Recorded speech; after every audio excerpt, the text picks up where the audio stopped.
The dining room shimmered in soft amber light. Crystal glasses gleamed. The tablecloth smelled faintly of starch and lavender, and the air carried the warm scent of rosemary chicken. Grace Holloway moved between the kitchen and dining room with quiet precision, her silver hair pinned neatly, pearls at her throat, catching the light with every step. It was a ritual she'd perfected over 40 years, the Sunday family dinner. No matter how busy life became, the Holloways gathered under her roof.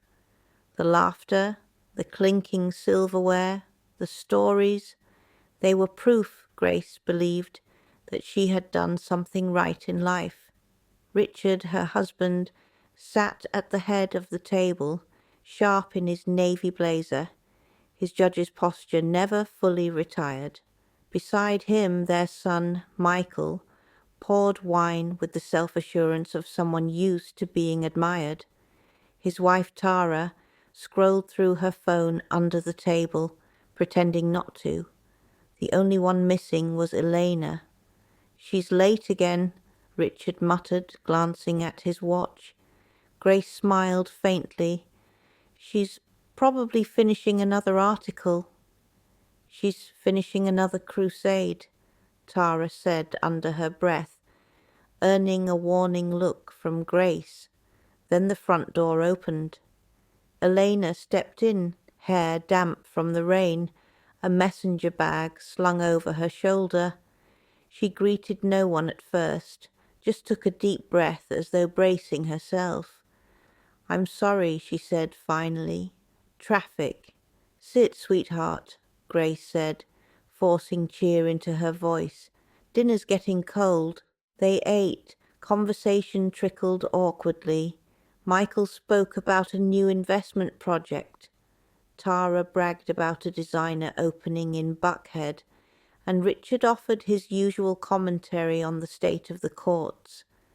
Grace listened, smiling when expected, her gaze drifting toward her daughter, who hadn't touched her food. Then, just as Richard raised his glass to make a toast, Elena spoke. "I know about the Holloway Trust," she said, quietly, "and I know it's gone." The words fell like a stone into still water. Richard's hand froze mid-air. Michael's expression flickered, then stiffened. Tara's eyes darted to her husband. Grace blinked. "What do you mean, gone?" Elena looked directly at her mother. "I checked the county filings. The trust Dad's parents set up, the one you said was for the grandkids, it's been emptied. Transferred, years ago, into shell accounts." "Watch your tone," Richard said sharply, his voice slicing through the air. "You have no idea what you're talking about." "I have documents," Elena replied. "I'm not guessing." Grace's hands trembled under the table. She looked from her husband to her son. Neither spoke. "Richard," she whispered.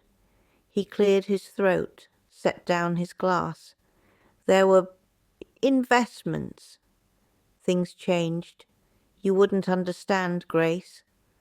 The silence that followed was heavier than any argument. Dinner ended early. Hours later, Grace stood alone in the kitchen, her reflection caught in the dark window. Behind her, the dishes lay untouched in the sink, the candles half melted. She had always believed her home was built on love and respect. Now she realized it might have been built on lies, and for the first time in her life, Grace Holloway couldn't tell if she was more heartbroken or afraid. The morning after the dinner, Grace woke before dawn. The house was still, the silence too heavy to be peace. She lay in bed, staring at the faint light seeping through the curtains. For the first time in years, she didn't reach for Richard's shoulder. He was already gone. On the dresser, his tie and cufflinks were missing. Only the faint scent of his cologne lingered, sharp, expensive, and suddenly foreign.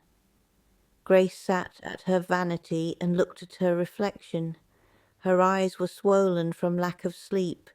For decades she had believed in a simple truth, that her husband was a man of honor.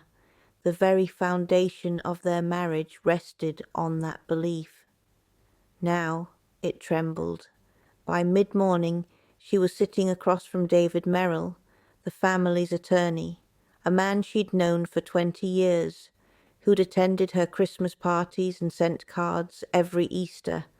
His face was drawn, his voice unsteady. "Grace," he began carefully, "I've been expecting this visit." Her stomach tightened. "Then you already know what I'm about to ask?" He nodded, adjusting his glasses. "The Holloway Trust was created in 1985. Your parents established it to provide generational security for you, your children, and their children. Over the past decade, withdrawals were made, restructured under various investment vehicles. In plain English," Grace said. "Where did it go?" David sighed. "To entities that no longer exist, offshore accounts, fake corporations, all under Richard and Michael's authorization." Grace felt the air drain from the room. "My son?" David hesitated. "Yes, I'm sorry. He co-signed the transfers." She sat perfectly still. Outside the office window, cars moved along Peachtree Street, people crossing, living their ordinary lives. Grace envied them. She'd always thought betrayal came with a warning, a tone, a distance, a glance. But this was betrayal with paperwork. When she spoke, her voice was calm. "You said they were investments. Were they ever real?" "Some briefly," David admitted. "But the money, it's gone." Grace stood, her hands trembling. "Thank you, David." He looked up. "Grace, if I can offer—" She didn't let him finish. She drove home slowly, the streets blurred by tears she refused to shed. When she arrived, Richard's car was in the driveway. He was in his study, papers scattered across the desk, the window open to the autumn wind. She stood in the doorway. "You took the trust money." He didn't look up. "Grace, please." "You took what my parents left, what was meant for our grandchildren." "It was an investment," he said, his tone clipped. "A risk that didn't pan out. You wouldn't understand that phrase again, like a knife." She walked closer, her voice barely a whisper. "I understand that you lied to me." For years Richard slammed a folder shut. "I did what I had to. Everything I've ever done was for this family." "For the family," she repeated bitterly. "You destroyed the family, Richard." He rubbed his temples, looking suddenly old. "Grace, it's over. We'll figure it out." But she was already walking away. That night, Grace sat in her car outside her daughter's apartment, too shaken to knock. When her phone rang, she saw Elena's name. "Greater than Mom," Elena said softly. "I warned you. I didn't want you to find out like this." "How long have you known?" Grace whispered. "A year." Grace closed her eyes. "If you want the truth," Elena continued, "you'll have to stop protecting them." For the first time in her life, Grace didn't answer her daughter. She just sat there, gripping the steering wheel, staring at the lights, flickering across the city skyline. A world that suddenly too big, too cold, and far too honest. On Willow Creek. Grace hadn't driven down Willow Creek Road in more than 20 years. The road twisted through the outskirts of Atlanta, lined with half-forgotten houses and leaning oak trees that seemed to whisper as she passed. At the end of the gravel lane stood her childhood home, the Holloway house. Once elegant and full of laughter, now it was weathered and quiet. Paint peeled from the shutters, ivy climbed the porch rail, and the wind sang softly through the broken eaves. Grace stepped out of the car and stood for a long moment, letting the sight of it wash over her. The air smelled faintly of pine and rain. A robin darted from the porch railing into the grass. It was exactly as she remembered it, and nothing like it at all. She still had a key. She wasn't sure why she'd kept it all these years, tucked away in a jewelry box behind an old brooch. Maybe some part of her had always known she'd come back. The key turned with a tired click. The door creaked open, releasing a faint breath of dust and old wood. The air was stale, yet strangely comforting. Grace walked through the empty hall, her shoes echoing against the floorboards. Her mother's piano still sat in the corner, covered by a yellowing cloth. She lifted it slightly, revealing the worn ivory keys beneath. When she pressed one, it gave a faint, broken note. She smiled through her tears. Still out of tune, she whispered.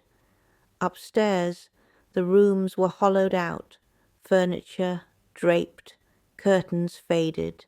The wallpaper had peeled in soft curls near the ceiling, but the bones of the house were strong, just like the woman who once ruled it.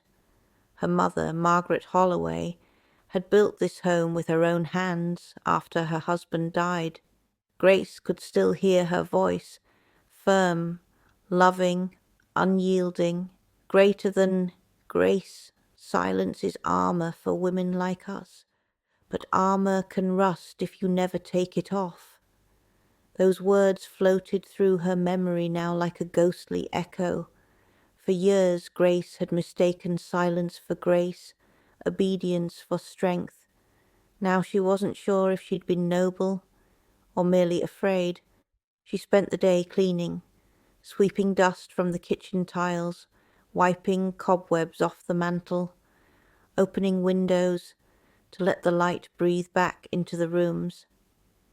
Every corner she touched seemed to whisper a story. Her father's laughter at the breakfast table, her mother's humming as she folded laundry, the sound of rain tapping against the roof during childhood storms. By sunset, the golden light spilled through the cracked windows, painting the floorboards with warmth. Grace sat at the kitchen table, sipping tea from a chipped cup she'd found in the cupboard. Her phone vibrated on the table. It was Elena. Greater than Mom, where are you? Michael's been calling me non-stop. I'm fine, Grace said quietly. I just needed space. Space from Dad? From all of it. There was a pause. Grace could hear city noise in the background, car horns, a passing siren. Greater than, you went back to the old house, didn't you? Elena asked softly. How did you know? Because when I need to think, I go there too. Grace smiled faintly. It's strange. The silence here feels different, not heavy, honest. You're allowed to be angry, Mom. Grace stared out the window. Fireflies blinked over the tall grass, faint specks of light in the dusk. I don't know if I am, she said. I'm just tired of being quiet. Greater than, then stop being quiet. Elena's voice was calm, but certain. Greater than, you've spent your whole life making excuses for them, for Dad, for Michael. Maybe it's time you stop protecting everyone else and start protecting yourself. Grace didn't respond, but when she hung up, her daughter's words lingered in the air. The next morning, Grace drove to the courthouse to request old financial documents. The clerk, a polite young woman, helped her print the public records of the Holloway Trust transfers. She spent hours at a small desk, highlighting names, comparing dates, tracing a trail that curved like a snake through years of deceit. Most of the transfers were signed by Richard Holloway and Michael Holloway, under companies she'd never heard of: RDM Holdings, Legacy East LLC, Paramount Equity Group. None had employees. None had tax filings. Grace realized what she was looking at wasn't just mismanagement. It was fraud, and she had been the perfect victim. Trusting, loyal, quiet. That night, she sat in the old living room with the papers spread before her. The lamplight flickered against her tired face. Her hands shook, but not from fear, from clarity. Her life had been built on other people's choices. She had raised children, tended to a marriage, and maintained an image, while her own identity had slowly vanished. But now she saw everything clearly. She called Elena again. "You were right," Grace said. "It's worse than I thought." "Then let's expose it," Elena said firmly. "Let me help you." "No." Grace's voice was steady now. "I need to decide how." And when there was pride in Elena's silence, her mother's voice sounded different now. Not broken, but reborn. When Grace hung up, she walked to the front porch. The night air was cool and sweet with honeysuckle. The moon hung low above the trees, casting silver light across the yard. She looked at the garden, overgrown, wild, untamed. She thought of her mother tending it in her white gloves, saying, "A garden tells you who you are. If you neglect it, it mirrors you back." Grace stepped off the porch and into the grass. She pulled the gloves from her coat pocket, knelt down, and began clearing the weeds.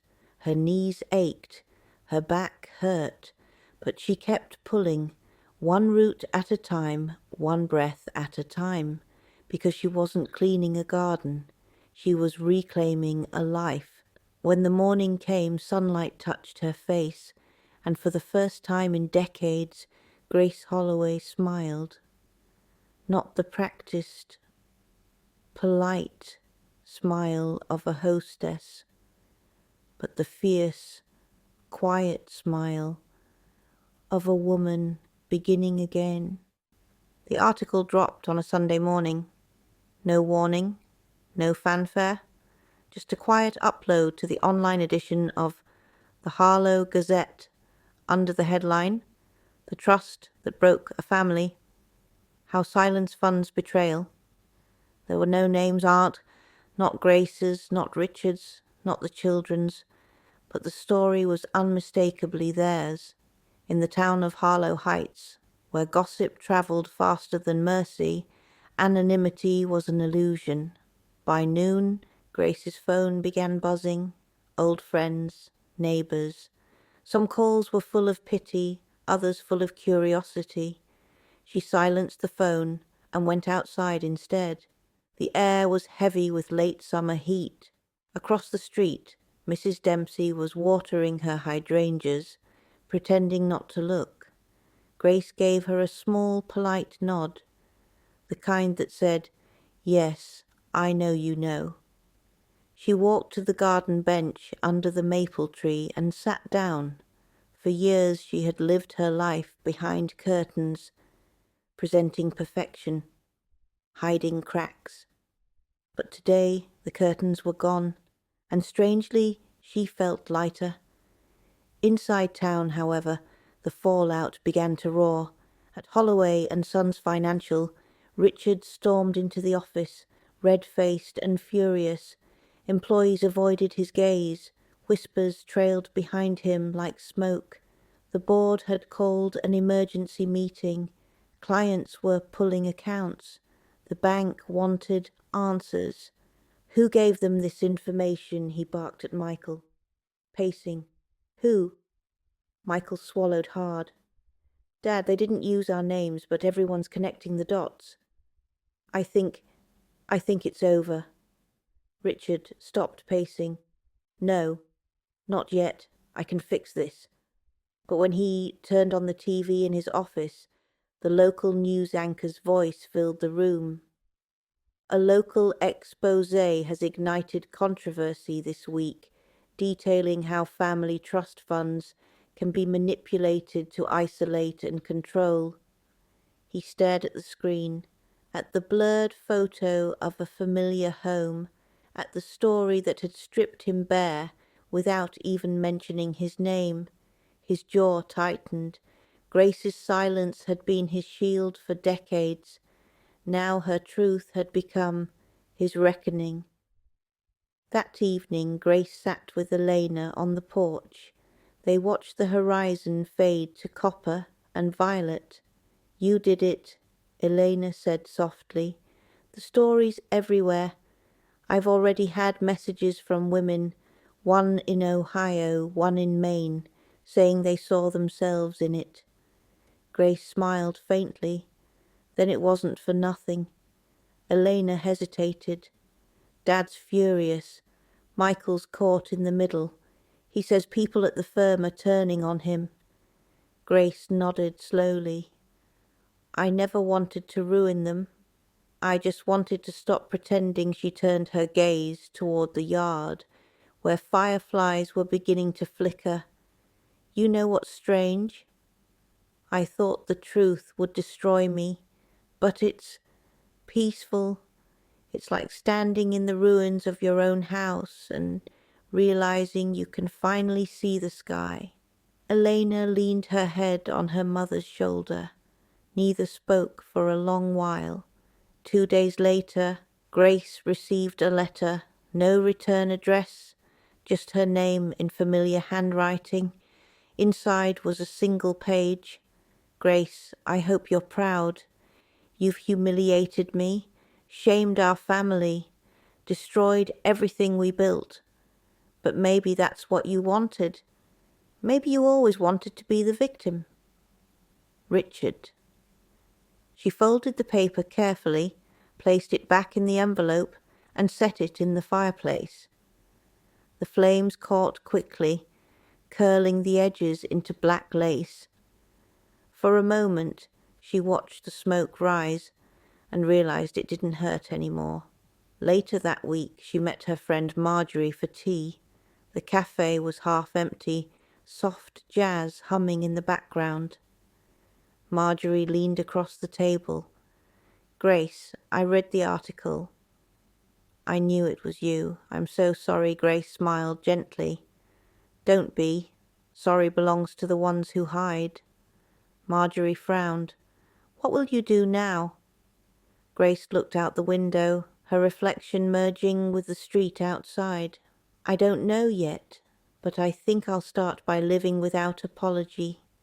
The next morning Grace woke early right before sunrise and drove past the sleepy town, past the signs for Holloway Financial, past the estate that no longer felt like home. She ended up by the lake, the one where she and Richard used to picnic before the children were born. The water shimmered silver in the dawn light. Grace got out, walked to the edge, and sat on the old dock. The boards creaked beneath her. She opened her notebook, the same one where she had written grocery lists, Christmas plans, reminders. Now it was filled with fragments of her story, not just what had happened but what it had meant. She wrote, when you've spent your life being quiet, truth sounds like thunder, but thunder clears the sky. The words came easier now. They flowed like the tide. For the first time in decades, Grace wasn't writing for anyone else. Not for a husband, not for children, not for reputation. She was writing for herself. Back in town, the storm of scandal began to settle. The firm issued statements, denials, apologies. Richard resigned for health reasons. The Holloway name would live on, but the illusion of perfection was gone, and somewhere amid the gossip and the judgments, a quiet kind of respect began to grow around Grace. People saw her differently now, not as the fragile wife of a powerful man, but as a woman who had dared to break the silence. That evening, Grace returned home and stood by the window. The world outside was calm, the air cool and still. She saw her reflection in the glass, not broken, not diminished, but whole. She whispered to herself, "Let them talk." Then she blew out the candle, leaving the room in gentle darkness, the kind that no longer frightened her. The seasons turned slowly, like the turning of a heavy page. Summer bled into autumn and autumn into winter. Grace's days became quieter, but not lonely. The silence she once feared now felt sacred, like a friend who asked nothing of her but honesty. The town's gossip, once sharp as glass, had softened with time. People now spoke of Grace Holloway with a different tone. Not pity, not scandal, but respect. She was no longer the wife of Richard Holloway. She was simply Grace. Elena visited often, her laughter filling the small cottage Grace had bought on the edge of town. The place smelled of lavender and old books, sunlight spilling across pale curtains. The walls were lined with framed photographs of women, survivors, donors, and new beginnings. On the mantel sat a brass plaque. The Holloway House, Initiative, for women starting over, at any age. Grace had started it quietly, almost timidly at first. A fund for women over 50 who had been left behind, defrauded, or dismissed after years of loyalty and love. The money came from what little remained of her inheritance, the one piece Richard couldn't touch. She hosted meetings in her living room, a circle of women with stories that began in grief but ended in laughter. Grace didn't lead with advice. She led with listening. One chilly afternoon, Elena arrived with groceries and a vase of fresh sunflowers. "You've become the town's quiet miracle," she teased, setting the flowers on the counter. Grace chuckled softly. "A miracle? Hardly. I just learned to start again." Elena smiled. "Most people never do." They spent the day baking, talking, listening to old music. For once there was no weight in the air, only the warmth of two women who had survived the same storm and learned to dance in the calm that followed. That evening, as the sun dipped low, Grace sat by the fire, reading letters from women. The Holloway house had helped. A widow from Iowa who had opened a bakery, a retired teacher who had gone back to college at 62, a woman in Florida who had left a toxic marriage and bought her first home. Each letter ended the same way, greater than "because you told the truth, I found mine." Grace folded the letters neatly, her eyes misting. She whispered, "Then it was worth it." A knock at the door broke her reverie. When she opened it, time itself seemed to hold its breath. Richard stood on the porch, thinner than she remembered. His once perfect hair had greyed unevenly, and the confidence that used to cling to him like a suit had been replaced by something smaller, humility, perhaps, or loss. "Grace," he said quietly.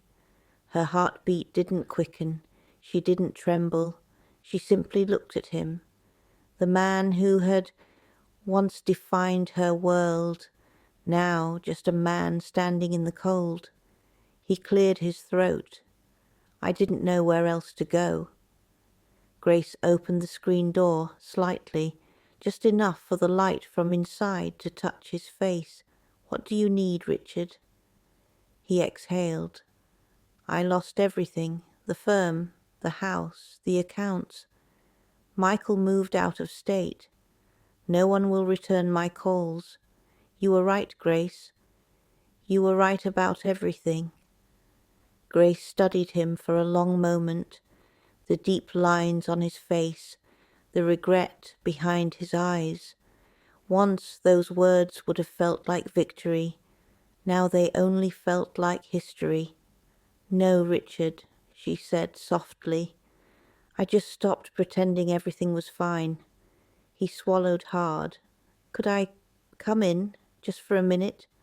Her voice was gentle but unyielding. You've been in every corner of my life, Richard, but not here. Not any more. He nodded slowly, eyes glistening. I understand. She stepped forward, her tone still calm. I truly hope you find peace, but you'll have to find it without me. He opened his mouth to reply, but no words came. For a moment, the only sound between them was the rustle of wind through the trees. Finally, Richard turned and walked back down the path, shoulders bent, steps unsteady. Grace watched until he disappeared around the corner. Then she closed the door. Inside, the fire crackled softly. Grace walked back to her chair, picked up her teacup, and sat in the quiet. There was no anger left, no bitterness, only release. She looked at the window, where her reflection shimmered against the glass.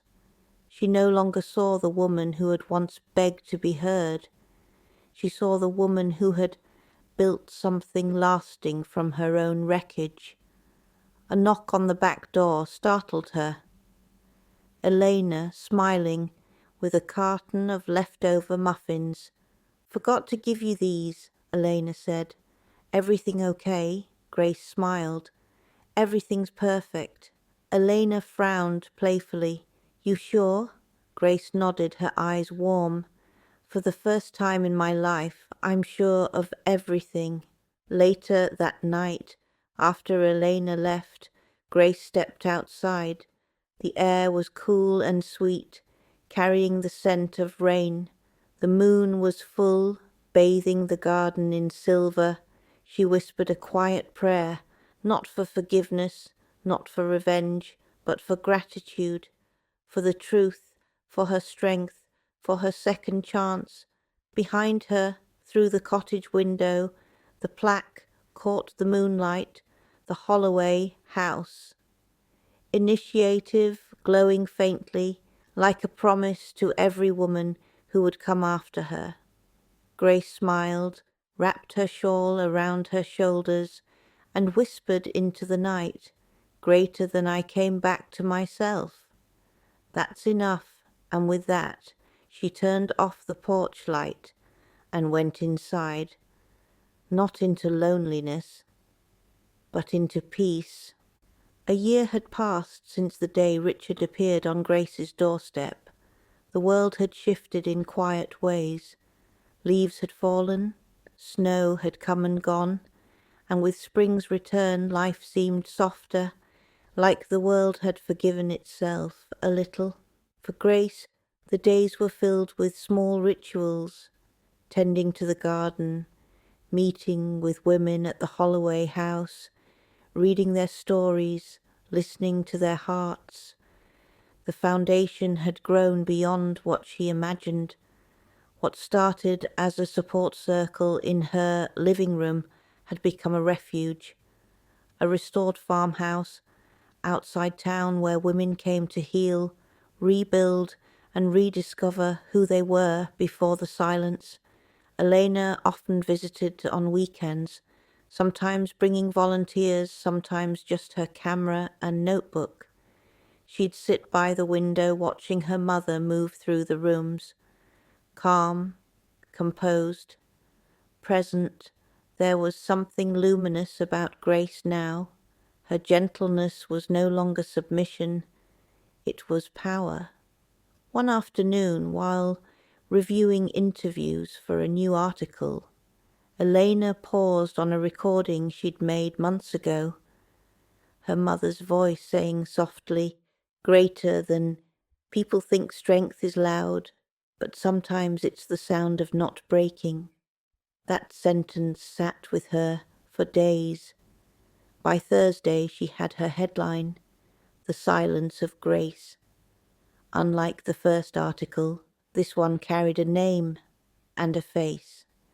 It wasn't a scandal this time. It was a tribute, a reckoning, a love letter. The piece opened with an image of Grace sitting beneath the maple tree outside her cottage, the afternoon light catching the silver in her hair. Elena wrote, greater than, "My mother's silence built a fortress around our family.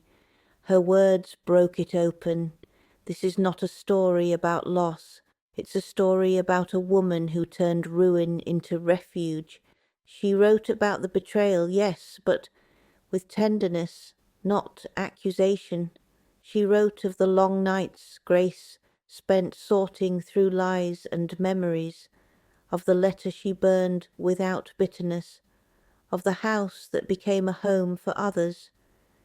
She wrote of the women who had come to Holloway House carrying invisible scars, widows, divorcees, caregivers, survivors, and how Grace had welcomed each of them like daughters. The story ended with a simple line, greater than, "She taught me that silence can destroy, but it can also heal when it's finally broken." The article went live on a Monday morning. By evening it had spread far beyond Harlow Heights. National outlets picked it up, podcasts quoted it, journalists shared it, and women, thousands of women, began to write. Emails poured in, letters arrived in boxes so full that Elena drove to her mother's house with 3 large bags filled with envelopes. Grace sat on the porch, overwhelmed, as she opened the first one. Greater than, "Your story gave me courage to leave," one woman wrote.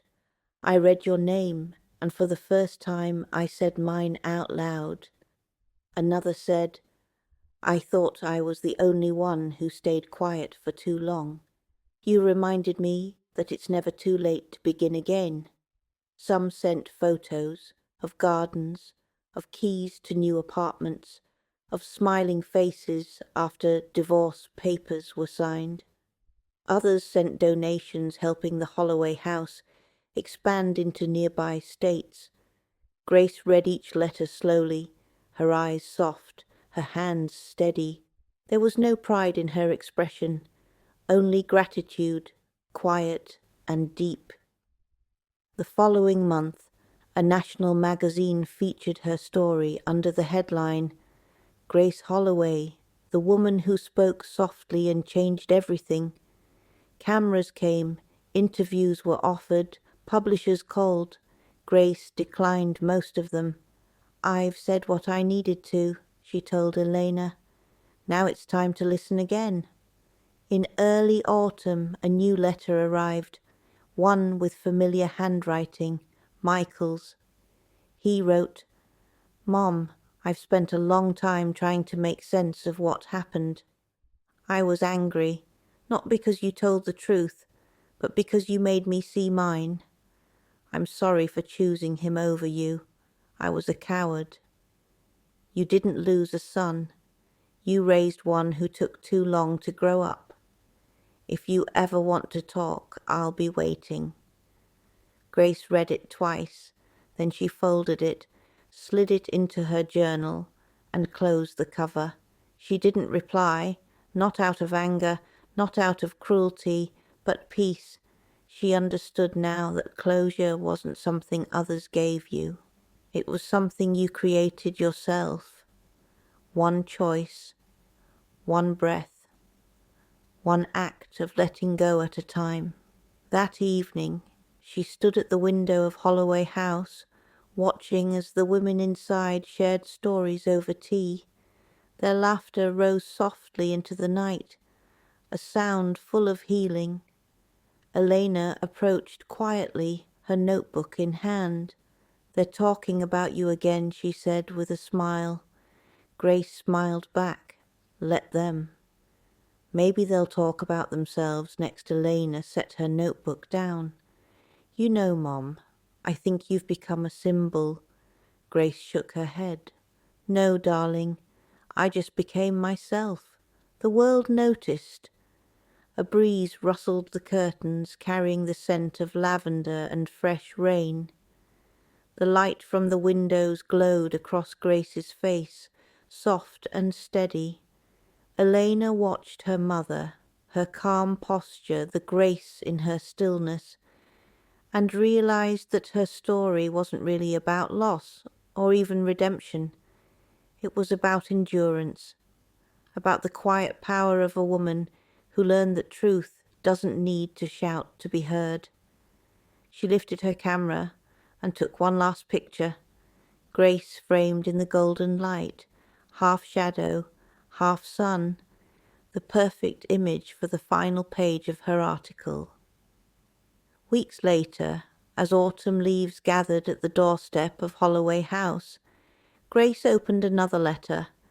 No name, no return address, just 2 words written in careful script, greater than thank you.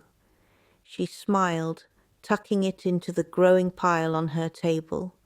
The fire flickered nearby, and for a long moment she simply sat, listening to the soft hum of laughter from the rooms beyond.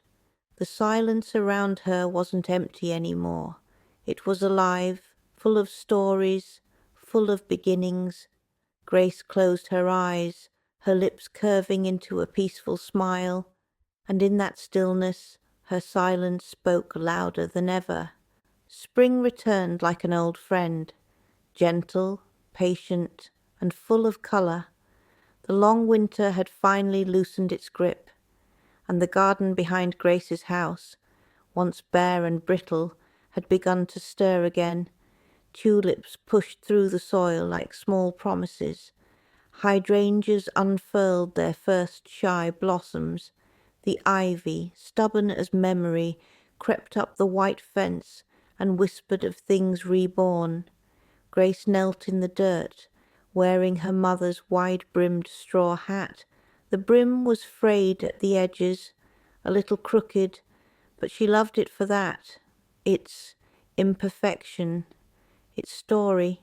Her hands were covered in earth, nails dark with soil, palms strong from tending the life that grew where loss once lived.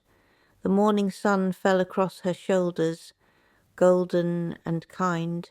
Birdsong filled the air. For the first time in years, Grace didn't feel the weight of yesterday. She felt roots, deep, steady, and entirely her own. The back door creaked open, and Elena stepped out carrying 2 mugs of coffee. She was barefoot, her hair tied back, her laughter still lingering from a call she'd taken inside. "Mom," she called softly, "I swear the town's obsessed with you." Grace looked up from the tulips, smiling faintly. "Obsessed with me?" I highly doubt that Elena sat on the low garden wall, handing her a cup. "You'd be surprised. I got 3 emails this morning asking if you're writing a book." Grace tilted her head. "A book? About what?" Elena grinned. "About this. About you. About how you survived."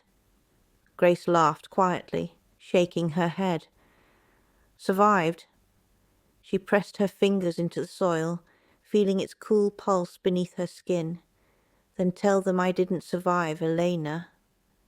Elena frowned slightly. "What do you mean?" Grace looked up, her eyes soft but clear. "Surviving means you're still fighting to breathe." "I stopped fighting. I started over." Elena's smile faltered for a heartbeat, not from sadness, but awe. She raised her mug slightly, as if in a toast. "To starting over." Grace nodded, returning the gesture. To starting over. They sipped their coffee together in the quiet morning, watching sunlight spill across the flowers. The wind carried the faint scent of lilac and something else, something new, like the world taking its first deep breath after a storm. In the distance, the Holloway house stood in quiet bloom as well. The retreat had grown. 2 new cottages, a greenhouse, and a small library filled with books donated by women from across the country. Every week, new letters arrived, folded with hope instead of grief. Grace still read them all. She answered only a few, but her silence now carried meaning. It wasn't avoidance, it was peace. The women who came understood that. They called her Miss Grace, though she insisted on simply Grace. She would walk the garden paths with them, listen to their stories, and sometimes, without words, hand them a small packet of seeds. For when you're ready, she'd say. Now, in her own backyard, Grace opened the last packet she'd saved for herself. Lavender seeds, the kind her mother once grew in the same soil decades ago. She pressed them gently into the earth. You know, she said to Elena, your grandmother used to say that lavender grows best where the soil's been broken. Maybe that's true for people too. Elena knelt beside her, helping her cover the seeds. Maybe healing is just another kind of planting. Grace smiled. Yes, only slower and far more beautiful. The morning deepened. Bees moved lazily among the flowers. Somewhere, a train whistle echoed faintly, a sound of departures and returns. Elena took a picture, her mother's hands in the dirt, her hat tilted against the sun, the garden alive around her. Perfect, she murmured. Grace looked up amused. For what? For the closing image. Elena said with a grin, if this were a film, this is where the camera would fade. You in the garden planting new seeds. Grace chuckled softly. Then make sure you capture the dirt under my nails. That's where the real story lives. Elena lowered the camera and looked at her. Really looked.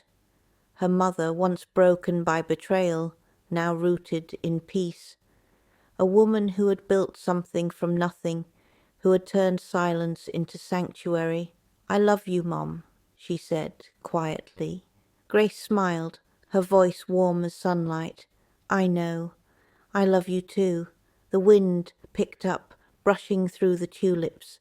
A petal drifted down, landing on Grace's hand. She held it for a moment, then let it go, watching it flutter into the air, carried upward, free. The camera would linger there, on the flowers swaying, on the light between the leaves, on Grace's hands pressing life back into the soil. Then the scene would fade, the last image of her kneeling in her blooming garden. Sunlight breaking through the trees, earth under her fingertips, peace in her heart. Not a woman surviving, a woman beginning